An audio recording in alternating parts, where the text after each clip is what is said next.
দেখেন, মির্জা ফখরুল ইসলাম এবং কর্নেল অলি আহমেদ এই দুইজনের একজন বাংলাদেশের রাষ্ট্রপতি হবে, কারণ এটা অলরেডি দুইটা জোট থেকে তাদেরকে মনোনয়ন দেওয়া হয়েছে বা নির্ধারণ করা হয়েছে, সিলেক্ট করা হয়েছে। 1991 সাল থেকে বাংলাদেশ যখন গণতান্ত্রিক রাজনীতির ধারাতে ফিরে, তখন থেকে যে রাষ্ট্রপতি একজন থাকে, এটা সব দেশেই থাকে, আগেও ছিল, এখনো আছে। সেই গণতান্ত্রিক পদ্ধতিতে এবং বিশেষ করে মন্ত্রী পরিষদ শাসিত সরকার ব্যবস্থাপনায় রাষ্ট্রপতির দায়িত্ব, কর্তব্য এবং কার্যকারিতা বা কার্যক্ষমতা কতটুকু রয়েছে, কিভাবে রয়েছে, সেটা আমি একটু ছোট্ট করে বিশ্লেষণ করব।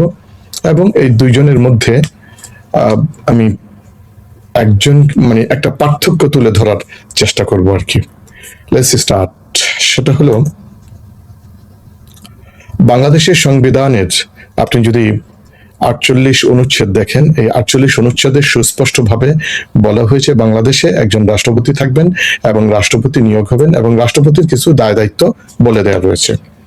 আমরা যদি প্রধানত ভাবে একেবারে মোদ্দা কথা যদি ফান্ডামেন্টাল রাষ্ট্রপতির কয়েকটা দায় দায়িত্ব দেখি, তার কি কি দায় দায়িত্ব রয়েছে, একটা অন্যতম দায় দায়িত্ব রয়েছে, সেটা হচ্ছে তিনি প্রধানমন্ত্রীকে নিয়োগ করে থাকেন, চিফ জাস্টিসকে নিয়োগ করে থাকেন, আর প্রধানমন্ত্রীর পরামর্শ ক্রমে অন্যান্য বিচারপতিকে নিয়োগ করেন এবং রাষ্ট্রীয় গুরুত্বপূর্ণ বিষয়ে সিদ্ধান্ত গ্রহণ করে থাকেন। এখন যেটা হচ্ছে, এছাড়া আর কি কি দায় দায়িত্ব পালন করে, দেশে যখন কোনো ক্রাইসিস মোমেন্ট দেখা দেয় বা কোনো নতুন উদ্ভূত পরিস্থিতি তৈরি হয়, যেটা বিগত দিনে ছিল না, অথবা এই মুহূর্তে একটা ক্রাইসিস, সাংগঠনিক শূন্যতা দেখা দেয়, এ ধরনের কিছু ক্ষেত্রে রাষ্ট্রপতি একটা স্টেপ নেয় এবং প্রধানমন্ত্রীর সাথে পরামর্শ ক্রমে কিছুগুলো দায়িত্ব পালন করে থাকে। আরেকটা বিষয়ে সে দায়িত্ব পালন করে থাকে অনেক সময় দেশের প্রয়োজনে এবং পরিস্থিতির প্রয়োজনে কিছু অর্ডিন্যান্স জারি করে থাকে। আরো কিছু দায়িত্ব পালন করে, সেটা হচ্ছে বিশেষ করে বিদেশি মিশন রাষ্ট্রদূত যখন বাংলাদেশে আসে, তখন তাদের পরিচয় গ্রহণ করে এবং তার কাছে পরিচয় পেশ করা হয়। মোট কথা এই হচ্ছে বাংলাদেশের সংবিধান অনুসারে রাষ্ট্রপতির কিছু মোটা দাগের দায় দায়িত্ব। এই দায় দায়িত্বগুলো সে পালন করে থাকে। আর তার যে পদত্যাগ হয়ে থাকে, তিনি আবার পদত্যাগ করে থাকে স্পিকারের বরাবর। এখন কোশ্চেন হচ্ছে, এখানে একটা টেকনিক্যাল বিষয় রয়েছে। টেকনিক্যাল বিষয় হচ্ছে, আচ্ছা এই বিষয়টা আমি পরে বলি, যে বাংলাদেশের সংবিধানের 70 অনুচ্ছেদের একটা বিষয় আসবে। এখন এর আগে আমি ছোট্ট করে একটা বিষয় একটু বলতে চাই, সেটা হচ্ছে বিশেষ করে কর্নেল অলি আহমেদ এবং মির্জা ফখরুল ইসলাম। আমরা যদি এভাবে বলি, দেখেন, কর্নেল অলি আহমেদ এবং মির্জা ফখরুল ইসলাম কোনো এক সময় একই রাজনৈতিক দলের ছিলেন। তারা দুইজনেই বিএনপি রাজনীতি করেছেন একটা দীর্ঘ সময় ধরে। দুইজনেই বিএনপি রাজনীতিতে মন্ত্রী পর্যন্ত ছিলেন এবং খুবই গুরুত্বপূর্ণ দায়িত্ব পালন করেন। আরেকটা হচ্ছে যে, মির্জা ফখরুল ইসলাম শিক্ষক মানুষ ছিলেন, বেসামরিক রাজনীতিবিদ ছিলেন, শিক্ষকতা ছেড়ে সে রাজনীতিতে এসেছেন। আর কর্নেল অলি আহমেদ একটা সামরিক কর্মকর্তা ছিলেন, মুক্তিযোদ্ধা ছিলেন। আর আরেকটা বিষয় হচ্ছে, যেটা হচ্ছে আমি যদি এভাবে বলি, যে যখন বিএনপির মধ্যে বিশেষ করে ক্ষমতার ভারসাম্য এবং মন্ত্রী পরিষদ শাসিত সরকারে যে দায়িত্ব পালন করতে গিয়ে অনেকে অলি আহমেদ সাহেবকে বলে থাকে সংস্কারপন্থী ছিলেন, ইত্যাদি ইত্যাদি বিভিন্ন ধরনের কথা বলে থাকেন বা হোয়াট এভার। যখন একক কর্তৃত্ব ক্ষমতার থেকে বের করে, অর্থাৎ একটা কি বলে সুন্দর একটা ভারসাম্যপূর্ণ অবস্থা তৈরি হোক, বিশেষ করে 11-11 পরে একটা যখন টানাপোড়েন অবস্থা, ক্রাইসিস মোমেন্ট চলতেছিল, তখন অলি আহমেদ নিজে দল করে, ইত্যাদি ইত্যাদি এই কথাগুলো। এখন মির্জা ফখরুল ইসলাম সংসদের একজন মন্ত্রী, অন্যদিকে কর্নেল অলি আহমেদ 11 দলীয় যে বিরোধী দলের যে জোট রয়েছে, এর একটা অন্যতম শরিক দল। এই হচ্ছে মোটা দাগের দুইজনের পরিচয়। আরেকটা ফান্ডামেন্টাল একটা পরিচয়, আসলে এটা না বললেই নয়, এটা একটু বলা দরকার। আমার কাছে মনে হয় উইদাউট এনি হেজিটেশন আমাদের মনে হয় এটা বলা দরকার, এবং দেশবাসী এটা জানে। আসলে এটা চর্বিত চর্বণ হবে। তারপরেও মির্জা ফখরুল ইসলামের আরেকটা পরিচয় রয়েছে, তার বাবা একজন রাজাকার ছিলেন, যেটা সবাই বলে, বলে থাকে। আমরা বিভিন্ন সময় পত্রপত্রিকায় দেখেছি, এবং বাংলাদেশে যে হাসিনা আমলে যেই রাজাকারের লিস্ট প্রচার করা হয়েছিল সেখানেও মির্জা ফখরুলের বাবার নাম ছিল। হোয়ারেজ ওলি আহমেদ একটা সমর যোদ্ধা, সম্মুখ যোদ্ধা। এখন এখানে একটা কোশ্চেন আমি রেখে যাই, আমার কাছে মনে হয় ইব্রাহিম ভাই এটা সুন্দর জবাব দিতে পারবেন। আমরা স্বাধীনতার সপক্ষের শক্তি হিসেবেই বিএনপিকে চিনি, জানি এবং চিন্তা করে থাকি। এইরকম একটা দলে রাজাকারের ছেলেকে রাষ্ট্রপতি বানানো এটা দ্বিচারিতা কিনা, বা এটা তাদের মানে স্ট্যান্ড, বিশেষ করে মহান মুক্তিযুদ্ধের স্ট্যান্ডের ক্ষেত্রে এটার মানে বৈপরীত্য আছে কিনা বা সাংঘর্ষিক কিনা, এটা উনি একটু ব্যাখ্যা করে দেখেন। এবার আমি আরেকটা বিষয় একটু বলতে চাই, সেটা হলো যে বাংলাদেশের এখন আমরা এই কথাটা এই জন্য সামনে নিয়ে আসলাম যে এখনো পর্যন্ত বেশ কিছু মুক্তিযোদ্ধা বিএনপিতে রয়েছেন এবং তারা সংসদে রয়েছেন। এখন এই মুক্তিযোদ্ধারা কি এই মির্জা ফখরুল ইসলাম সাহেবকে ভোট দিবেন কিনা, ভোট দিয়ে তারা রাষ্ট্রপতি নির্বাচন করবেন কিনা? যদি তারা ভোট দানে বিরত থাকে তাহলে কি ঘটবে? তাহলে বাংলাদেশের সংবিধানের 70 অনুচ্ছেদ will come forward and will take in place, এটা সামনে চলে আসবে।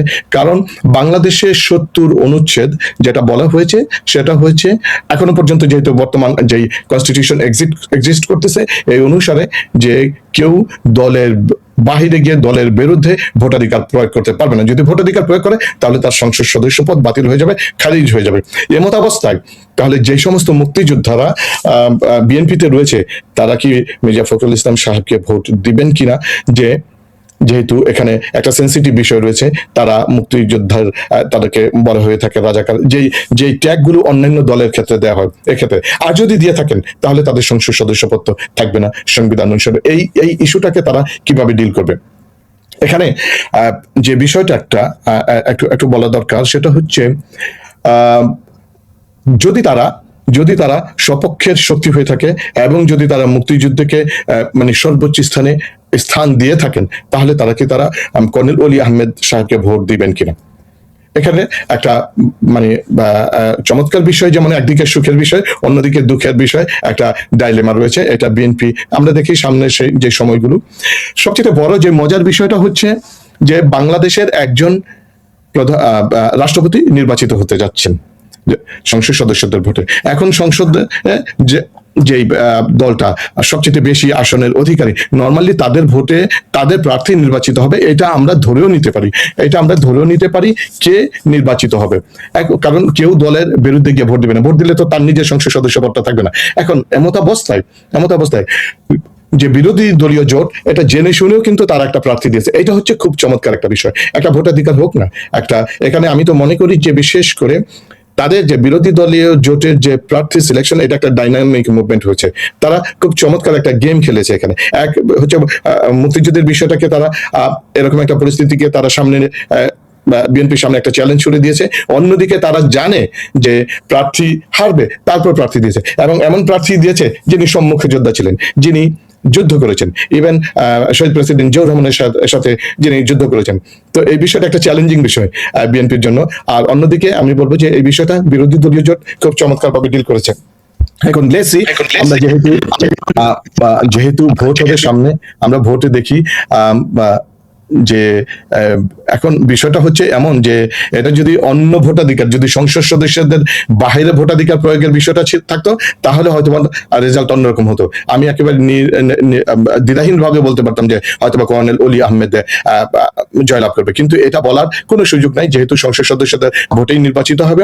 এখন আমরা তারপরেও দেখি যে শেষ পর্যন্ত কি দাঁড়ায়। আমরা একটা ভোটাধিকারের মাধ্যমে এই দুইজনের একজন কর্নেল ওলি আহমেদ অথবা মির্জা ফখরুলকে আমরা আগামী দিনে রাষ্ট্রপতি পাবো। তবে আমরা তাদের কাছে যে প্রত্যাশাটা আমরা চাই সেই এটা বলে শেষ করবো, সেটা হচ্ছে জুলাই সনদের একটা অন্যতম বিষয় ছিল যে রাষ্ট্রপতি এবং প্রধানমন্ত্রীর ক্ষমতার ভারসাম্য আনয়ন করা, এবং আমরা আশা করব যে রাষ্ট্রপতি এই জুলাই সনদ বাস্তবায়নে এবং জনগণের যে ম্যান্ডেট গণভোট এবং গণভোটের রায় বাস্তবায়নে তিনি প্রধানমন্ত্রীকে পরামর্শ দিবেন, উদ্বুদ্ধ করবেন, এবং তারা উভয়ে যাতে একটা কি বলে এই প্রধানমন্ত্রী এবং রাষ্ট্রপতির ভারসাম্য ক্ষমতার যাতে একটা সুন্দর ব্যালেন্স হয়, যাতে আগামীর যে দিনটা কোনো নব্য স্বৈরশাসক অথবা ফেসিস্ট রূপে কেউ আবির্ভূত না হয়। ধন্যবাদ।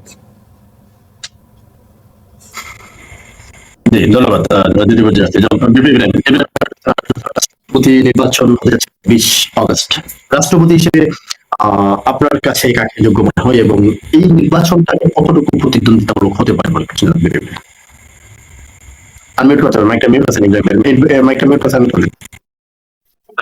ধন্যবাদ দক্ষ সঞ্চালক মনির ভাই, উপস্থিত সম্মানিত দুইজন সহ আলোচক এবং যারা এই টকশো শুনছেন বা পরবর্তীতে শুনবেন, শুভেচ্ছা অভিনন্দন। আসসালামু আলাইকুম। সমসাময়িক বিষয় নিয়ে আজকের এই আলোচনায় আমি প্রথমেই ধন্যবাদ জানাই যে আমাদের ব্যারিস্টার সাহেব খুব কেন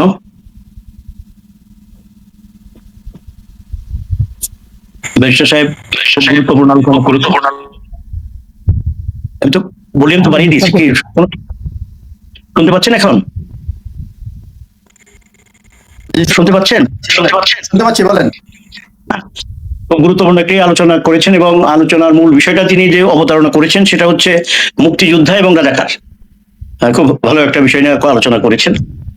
তো আমরা যেটা মনে করি যে এই আজকে দুজন প্রার্থী কর্নেল শ্রদ্ধেয় ডক্টর কর্নেল অলি আহমেদ সাহেব এবং শ্রদ্ধেয় মির্জা ফখরুল ইসলাম আলমগীর স্যার, তারা দুইজনই অত্যন্ত অভিজ্ঞ, আমি কথা বলতেই চাই। কিন্তু প্র্যাকটিক্যালি একজন একজন করে যদি তাদের লাইফ স্টাইল একটু মানে political life style, personal life style তারা আলোচনা করার আমাদের কোনো এখতিয়ার নাই, পলিটিক্যাল লাইফ স্টাইল যেটা আমরা যদি একটু আলোচনা করি তাহলে দেখা যাবে যে মির্জা ফখরুল ইসলাম আলমগীর স্যার ওনার রাজনৈতিক প্রজ্ঞা, রাজনৈতিক আনুগত্য এবং রাজনৈতিক যে মানে ধারাবাহিক ক্রমাগত ভাবে যেটা চলে আসছে, এইটার সাথে কর্নেল অলি আহমেদ সাহেবের ওনার কিছুটা পার্থক্য আছে। যেমন কর্নেল অলি আহমেদ সাহেব উনি একজন মুক্তিযোদ্ধা, এটা কেউ অস্বীকার করি না। আর বাপ রাজাকার হইলেই সন্তান রাজাকার হয়ে যায়, সেটাও আপনারা বলতে পারেন, আমি এটা নিয়ে দ্বিমত করবো না। কিন্তু আমরা যদি একটা জিনিস দেখি যে মানুষ যখন যাহা করে তার উপরই তার ছাপ পড়ে যায়। আমার মনে হয় কথাটা বুঝাইতে পারি নাই। যেমন জামাত ইসলাম এটা মানে স্বীকৃত, সকলেই বলে এটা রাজাকারের দল। 47-এ ভারত বিভক্তির সময় তারা ভারতের পক্ষে ছিল, পাকিস্তানের বিরুদ্ধে ছিল, এবং তখনকার জামাত ইসলামের নেতা আবুল আলা মওদুদী সাহেব বলেছিলেন যে পাকিস্তান যদি কোনো রাষ্ট্র হয় সেটা হবে কাফেরানা রাষ্ট্র। কিন্তু যখন বিভক্ত হইলো তখন কিন্তু আবুল আলা মওদুদী সাহেব উনি কিন্তু সেই পাকিস্তানে গিয়ে আবার বসত করলেন এবং তিনি সেখানেই বসবাস করেছেন। 71 সালে আমাদের স্বাধীনতা যুদ্ধের সময়ও শ্রদ্ধেয় গোলাম আজম সাহেবরা এবং যে সকল জামাতের নেতৃবৃন্দরা তারা কিন্তু এই দেশের বিরোধিতা করেছে, অখণ্ডতার পক্ষে তারা ছিল। খণ্ডিত অর্থাৎ এই দেশের মানুষ যে বাক স্বাধীনতা এবং স্বাধীনতার জন্য আন্দোলন করেছে সেটার বিরুদ্ধে ছিল, যেই কারণে তাদেরকে রাজাকার হিসাবে তকমা দেওয়া হয়েছে বা রাজাকার বলে সম্বোধন করা হয়। আর বিএনপির উৎপত্তিটা হলো, বিএনপি এই দলটা যিনি করেছেন তিনি বীর মুক্তিযোদ্ধা, যিনি প্রতিষ্ঠা করেছেন তিনি বীর মুক্তিযোদ্ধা এবং তিনি সম্মুখ যুদ্ধে অংশগ্রহণ করেছেন। তিনি উই রিবুল বলে পাকিস্তানকে সর্বপ্রথম জানিয়ে দিয়েছিলেন আন্দোলন সংগ্রামের জন্য প্রস্তুতির জন্য। তিনি আবার স্বাধীনতার ঘোষণা দিয়েছিলেন জীবন বাজি রেখে, যে কারণে শেখ মুজিবুর রহমান সাহেব স্বাধীনতার ঘোষণা দেন নাই যে বিচ্ছিন্নতাবাদীর অপরাধে তাকে ফাঁসিতে ঝুলতে হইতে পারে। আর জিয়াউর রহমান সাহেব ফাঁসিতে ঝুলতে হইতে পারে এটা মেনে নিয়েই তিনি স্বাধীনতার ঘোষণা দিয়েছিলেন। দেশ স্বাধীন হয়েছে এবং বিএনপিকে মুক্তিযোদ্ধার দল বলা হয়, কারণ বিএনপির প্রতিষ্ঠাতা একজন বীর মুক্তিযোদ্ধা, মুক্তিযুদ্ধের দ্বিতীয় সর্বোচ্চ খেতাব বীরুত্তম খেতাবে ভূষিত জিয়াউর রহমান সাহেব। তো এখন বিএনপি আমরা যারা করি, আমি তো এই মনে করেন যে স্বাধীনতা যুদ্ধে আমার বয়স ছিল হয়তো 5 বছর, আমি তো আর মুক্তিযোদ্ধা না, কিন্তু আমরা একটু প্রাউড ফিল করি যে আমরা একজন মুক্তিযোদ্ধার দল করি, মুক্তিযুদ্ধের পক্ষের শক্তির দল করি। তো আমি আমার দলের আদর্শ নিয়ম কানুন মেনে যখন আমি একটি দল করব, তখন স্বাভাবিক কারণে আমি সেই দলের অনুসারী হিসেবে আমিও সেটা কিছুটা উপলব্ধি করতে পারি। তো ঠিক ওইরকমই বিএনপি করে যেমন মুক্তিযোদ্ধার স্বাদ অনুভব করে, আওয়ামী লীগ করে যেমন মুক্তিযুদ্ধের স্বাদ অনুভব করে, তো ওই জামাত ইসলামী করেও কিন্তু ওই যে কি রাজাকারের স্বাদ অনুভব করে। এটা প্রচলিত হয়ে গেছে বিষয়টা। তো এখন আমরা একজনকে একটা গালি দিতেই পারি, রাজাকার একটা গালি হয়ে গেছে, গুপ্ত একটা গালি হয়ে গেছে, এবং এই কথাগুলো আমরা কিন্তু বলি হইলো স্বাভাবিক পরিসরে বলি, আর যে কোনো অনুষ্ঠানে বলি না কেন, একটু এটা হলো খোঁচাখুচি মার্কা কথাবার্তা। তা আমরা খোঁচাখুচি মার্কা কথা বলে আমরা কিন্তু অনেকটা পিছিয়ে গেছি। এই কর্নেল ওলি সাহেব, উনি কিন্তু ওই যে আপনার চিটাগংয়ে ওনার আসন সবসময় পাইতো, আরেকটা আসন জামাতের সাথে যখন জোট ছিল তাদেরকে দেওয়ার কথা, উনি কিন্তু তখন জামাতের মানে রাজাকার, তাদের সাথে ইফতার করবে না, অনেক ঘটনায় কিন্তু উনি ঘটিয়েছেন। পরবর্তী সময়ে তিনি আবার সেই যাদেরকে নিজ মুখে রাজাকার বলেছে, তিনি কিন্তু তাদের সাথে আবার জোট করতেছে। তো জোট করে এখন এই নির্বাচনে তিনি অংশগ্রহণ করেছেন, আমরা ওয়েলকাম করি। গণতান্ত্রিক রাজনীতিতে বা গণতন্ত্রের হচ্ছে যে ইলেকশনের প্র্যাকটিস, হার জিত পরের কথা। কিন্তু এখানে আমি অনেকটা কনফিডেন্টলি বলতে পারি যে আমাদের দেশের যে সংবিধান, আমাদের দেশে যে পারিপার্শ্বিক অবস্থা, তাতে করে আমার মনে হয় না যে ওনার কর্নেল ওলি সাহেবের বিজয়ী হওয়ার কোনো সম্ভাবনা আছে, বিন্দুমাত্র সম্ভাবনা আছে। আপনি কোন ভাবে দেখেন? আমি তো কনফিডেন্টলি আমার কাছে মনে হচ্ছে যেখানে মির্জা ফখরুল ইসলাম আলমগীর স্যার, বিএনপির যিনি মনোনীত প্রার্থী, তিনি আল্লাহর রহমতে নির্বাচিত হবেন। সুতরাং এইখানে আমরা ইনিয়ে বিনিয়ে যত কথাই বলি না কেন, বাস্তবতাই হচ্ছে এটা। তবে আমি যেটা মনে করি যে কর্নেল ওলি আহমেদ সাহেব যেই সময়ে জাতির সংকটকালীন সময়ে উনি যেখানে হাল ধরার কথা, আমার মনে হয় যে উনি এখন একজন বিজ্ঞ এবং সকল দিক থেকেই ওনার সেই যোগ্যতা রয়েছে, কিন্তু উনি সেটার প্রমাণ দিতে পারেন নাই। ওনার স্ত্রীকে একটা আসন দেওয়া হয় নাই বলে উনি জোট করলেন জামাত ইসলামের সাথে। উনি বিএনপির প্রতিষ্ঠাতা দাবি করে, আমরাও অস্বীকার করি না। কারণ প্রতিষ্ঠা করে নিজের সন্তান ভূমিষ্ঠ করে নিজেই হত্যা করে ফেললাম, এটা কেমন প্রতিষ্ঠাতা? এখানেও তো একটু আমার মনে হয়, সরি টু সে, আমার তো মনে হয় যে এখানে বোধহয় কোন রকম একটা প্রশ্ন থেকে যায়, প্রশ্নবিদ্ধ এই বিষয়টা। উনি দাবি করেন বিএনপির প্রতিষ্ঠাতা হিসেবে, আমি কিন্তু অস্বীকার করি নাই, কিন্তু ওনার কর্মকাণ্ডের জন্য এটা একটা প্রশ্নবোধক চিহ্ন সামনে এসে যায়। তো আমরা যেটা মনে করি যে প্রেসিডেন্ট একজন মির্জা ফখরুল ইসলাম আলমগীর সাহেব একজন সজ্জন ব্যক্তি, এটা অস্বীকার করবার জন্যই। উনি বিএনপিতে দীর্ঘদিন থেকে আছেন এবং উনি বিএনপির রাজনীতিতে একজন ত্যাগী এবং উনি পরিশ্রমী, এবং উনি বিএনপির সাথে বিন্দু পরিমাণ মানে কি বলবো যে মানে শৈথিল্যতা, বিএনপির কাজ করতে যায় শৈথিল্যতা, আমি এই ভাষাটাই ব্যবহার করলাম, উনি কিন্তু কোনো প্রকার শৈথিল্যতা দেখান নাই, জেল জুলুম মেনে নিয়েছেন। উনি নির্বাচিত এমপি হয়ে পার্টির মহাসচিব হিসেবে উনি কিন্তু শপথ নেন নাই। কেন শপথ নেন নাই? সেটা একটা প্রতিবাদ ছিল। আমি এখনো মনে করি যে বাংলাদেশে যেগুলো রাজনৈতিক দলগুলো আছে, 2-3টা রাজনৈতিক দল, এখনো এমন আকাল দেখা যায় নাই যে তারা মাত্র 5টা-6টা আসন পাবে। সেই নির্বাচনগুলো প্রহসনের নির্বাচন, সেটা দেশ জাতি বুঝতে পেরেছেন। তারই প্রতিবাদে মির্জা ফখরুল ইসলাম আলমগীর স্যার কিন্তু সেদিন শপথ গ্রহণ করেন নাই। তিনি শপথ গ্রহণ করলে এমপি হিসেবে যত সুযোগ সুবিধা তিনি পাইতেন, তিনি সংসদে গিয়ে একটা ভূমিকা রাখতে পারতেন, কিন্তু উনি মনে করেছেন ওই ভূমিকা এবং সুযোগ সুবিধা গ্রহণ করার চাইতে আমি যদি প্রতিবাদ হিসেবে এই শপথ গ্রহণ না করি এবং আমি যদি রিজাইন করি, সেটাই হবে সবচেয়ে উত্তম। সুতরাং তার কন্ট্রিবিউশনকে ছোট করে দেখবার কোনো কারণ নাই। জি, তার কন্ট্রিবিউশনকে ছোট করে দেখবার কোনো কারণ নাই। হ্যাঁ, তো বাপের কি বিষয় সেটা নিয়ে পুত্রকে ছোট করা, বাপের মানে বাপের ইয়ের জন্য পুত্রকে ছোট করে দেখা, আর এই আপনার কি বলে 54 বছর আগের ঘটনা এখানে কথা প্রসঙ্গে আসে, কিন্তু তারা যে ফ্যামিলি, তারা সজ্জন ফ্যামিলি, তাদের ফ্যামিলিতে কোনো রকম ওই রকমই নাই। আপনি মনে করেন যে মানুষের যে স্বভাব চরিত্র যেটা থাকে, সেখানে বিন্দুমাত্র কোনো রকম কুৎসিত কিছু আছে বলে আমার অন্তত জানা নাই। আমি সাংগঠনিক কাজের জন্য যখন রংপুর বিভাগে দায়িত্ব পালন করেছি, তখন আমি ঠাকুরগাঁও গিয়েছি। ওনাদের যে জনপ্রিয়তা, এবং ওনার বাবা পৌর মেয়র ছিলেন, দীর্ঘদিন পৌর চেয়ারম্যান ছিলেন বহু আগে, উনি নিজে ছিলেন। ওনাদের রাজনীতিটা কিন্তু আজকে নতুন করে শুরু করেন নাই, ওনারা রাজনৈতিক ভাবেই, ওনারা বড় ব্যবসায়ী, প্রতিষ্ঠিত ব্যবসায়ী হয়ে রাজনীতিতে আসেন নাই। ওনারা চাকরি জীবন শেষ করে রিটায়ারমেন্টে এসে তারপরে রাজনীতিতে আসেন নাই।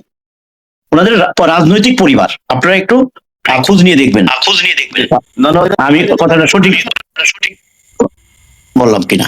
ধন্যবাদ। মতামত দিবেন যে রাষ্ট্রপতি নির্বাচনটা প্রতিদ্বন্দ্বিত হবে কিনা। দুইজনের দুই বক্তব্য ছিল, বিশেষ করে ইব্রাহিমের যে বক্তব্য, যেহেতু সরকারি দল সংখ্যা রয়েছে সেক্ষেত্রে কর্নেল ওলি সাহেবের বিজয়ী হয়ে আসার সম্ভাবনাটা অনেকাংশই কম।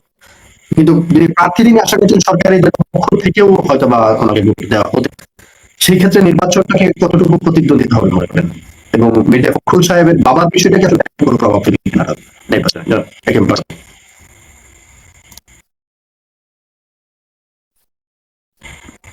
কারণ মিউটটা সাবমিট করে নেন। তারপর সাউন্ড আসছে, ব্যাড সাউন্ড আসছে, এখন ঠিক আছে। ধন্যবাদ সহ আলোচক, ধন্যবাদ দর্শক শ্রোতা। আমি এটাতে কর্নেল অলির আর মির্জা গোলাম হাফিজের সাথে কম্পেয়ার করার জন্য আমি চাইছিলাম না, যেহেতু আমার দুই আলোচক এটা নিয়ে আসছে। এইটা আমার আলোচনাতে আমার মনে হচ্ছে যে ওনারা মির্জা ফখরুল এবং অলি সম্বন্ধে খুব কমই জানেন।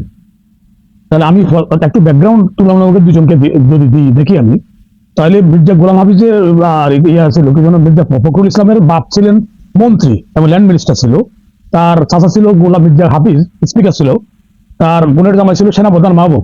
এটা সবাই আমাদের জানা। তো একটা ফ্যামিলির থেকে এই হলো তাদের পরিচয়। আর কর্নেল অলির যদি পরিচয়, তার বাপের পরিচয় দেওয়ার মতো কিছু নাই, কারণ সে ছিল সিপাহী, নৌবাহিনীর সিপাহী ছিল। সিপাহীতে একটা আর্মিতে একটা শর্ট কোর্সের সুযোগ দেওয়াতে সে ওইখানে শর্ট কমিশন হয়েছে, এবং তাদের শর্ট কমিশনের র্যাঙ্ক হাইস্ট বললো কর্নেল পর্যন্ত। জিয়াউর রহমান তারা খুব পছন্দ করার পরও তারা ব্রিগেডিয়ার করতে পারে না, বিকজ অফ সে সিপাহী থেকে আসছে। তো এই হলো ঘটনা। আর তাছাড়া বিএনপির সুদিনে সে কিন্তু বিএনপির বিরুদ্ধে আচরণ করে নাই। হ্যাঁ, বিএনপির দুদিনে সে বিএনপির থেকে সরে আসছে, এগুলো অবস্থা। শুধু তাই নয়, উনি যখন সিপাহী থেকে অফিসার হলো, সিপাহী থাকতে যে বউ ছিল সেটাকে ডিভোর্স দিয়া উনি পরবর্তী অফিসার দিয়ে অফিসার মেসেজ দিতে পারে না, সে পরে আরেকটা বিয়ে করছে। আর আমি বাকি এটার মধ্যে আর যাওয়ার দরকার নাই। আর এই যে ইয়ের যেটা তার সঠিক হলো সে মুক্তিযোদ্ধা না, আমরা ফখরুল ইসলাম আলমগীর। কিন্তু ফখরুল ইসলামের বাপেরকে যেটা বলা হচ্ছে যে রাজাকার, অ্যাকচুয়ালি সে ওই অর্থে রাজাকার নাই, কারণ তখন চেয়ারম্যান যারা ছিল তাদের শান্তি কমিটি হইতে বলছে। আমি একজন মুক্তিযোদ্ধা, সেই কারণে জানি এটা। আমার ফাদারকে এরকম বলা হয়েছে, উনি যায় না, যেহেতু আমি মুক্তিযুদ্ধ চলে গেছে, আমার ফাদারের সুযোগ আর গ্রহণ করতে পারে নাই।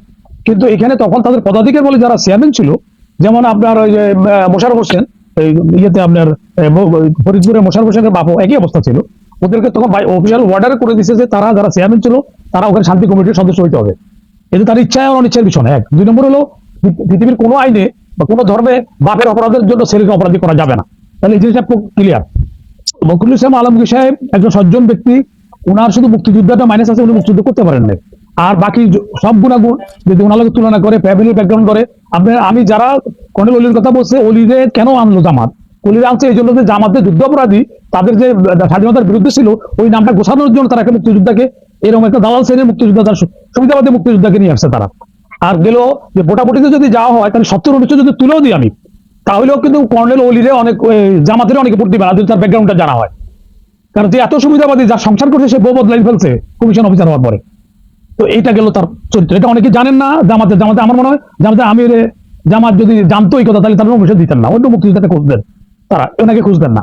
আর যারা সুবিধা পাইছে, যারা তার আইডেন্টিটি দিচ্ছে, বিএনপি তাদের মন্ত্রী বানাইছে, একটা সিপাহীকে প্রমোশন পাই এটা আসার পরে তার মন্ত্রী বানাইছে এবং গুরুত্বপূর্ণ মন্ত্রী দেওয়া হয়েছে। তারপরে সে তাদের বিপদের সময় তাদেরকে পিঠ দেখাইছে। তো এই ধরনের যত গুণাগুণ, যত মুক্তিযুদ্ধ হয়েছে একমাত্র সার্টিফিকেট না। যেমন তাহলে তাদেরকে ফাঁসি হয়েছে কেন? তার তো মুক্তিযুদ্ধ ছিল। এখন যদি আমি কালকে আমি তো মুক্তিযোদ্ধা, রণাঙ্গনের মুক্তিযোদ্ধা, কিন্তু আমি অনেকে শোনা বলতেছে আমি তো মুক্তিযোদ্ধা রণাঙ্গনের। তো সেই জন্য আমি বলতেছি আমি তো এদের সবগুলি বায়োডাটা জানি। তো এখানে আপনার মুক্তিযুদ্ধ হলে যদি আমি মার্ডার করি, যেমন তাহেরের ফাঁসি হয়েছে, তার তো মুক্তিযোদ্ধা বীরুত্তম ছিল, তার ফাঁসি হয়েছে না? এরকম বহু মুক্তিযোদ্ধার এই দেশে ফাঁসি হয়েছে বিভিন্ন আকাঙ্ক্ষা কাম করার জন্য। মুক্তিযুদ্ধ হয়েছে সেটার জন্য। এবং